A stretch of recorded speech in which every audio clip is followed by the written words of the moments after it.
বন্ধুরা, আবার একটা নতুন রেসিপি নিয়ে তোমাদের মাঝে চলে এলাম। তো তোমরা দেখতে থাকো। এদিকে দেখো ভাত হচ্ছে, এদিকে কড়াই আমি তেল দিয়ে দিয়েছি, বুঝতে পারছো। এদিকে দেখো বেগুন ভাজা হবে। তোমরা শুধু দেখতে থাকো, আরও কিছু হবে, তোমরা দেখতে থাকো।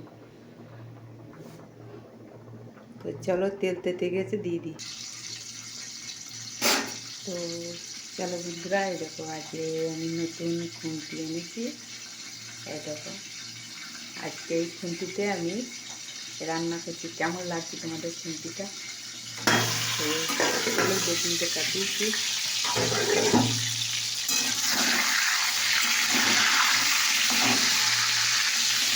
কি সুন্দর রান্না করতে লাগবে, সত্যি খুব ভালো লাগবে বন্ধুরা, সত্যি খুব ভালো লাগছে।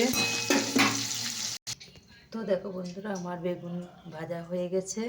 দেখতে পাচ্ছি বেগুন ভাজা হয়ে গেছে, 5 ফোড়ন দিয়ে দিয়েছি। আর দেখো আলু কাটা আছে, আমি দিয়ে দিলাম।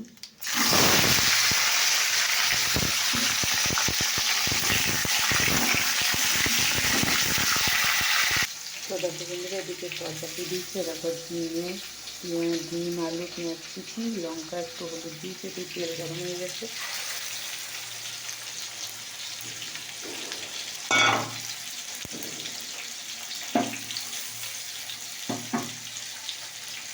তো দেখো বন্ধুরা, যদি সেটা হচ্ছে,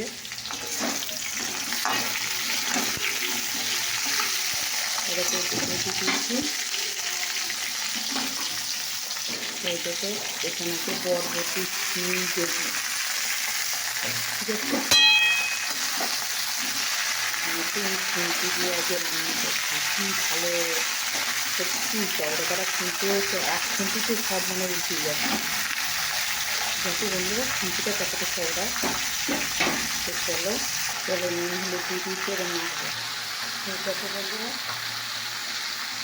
এবার আমি জিরে গুঁড়ো দিলাম, জিরে গুঁড়ো আর একটু লঙ্কা গুঁড়ো দিলাম। এবার জল ঢেলে দেবো। তো দেখো বন্ধুরা, এটা বান্না কষা হয়ে গেছে, এবার জল ঢেলে দিলাম।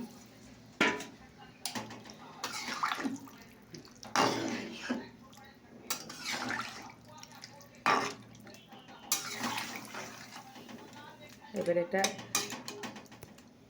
সেদ্ধ হলেই হয়ে যাবে। আর ডিমের অমলেট তো হয়ে গেছে, দেখো। আর এটা এখন তো দেখো, তো আমার রেসিপিটা হয়ে গেছে আমার। তো তোমাদের এই রেসিপিটা কেমন লাগলো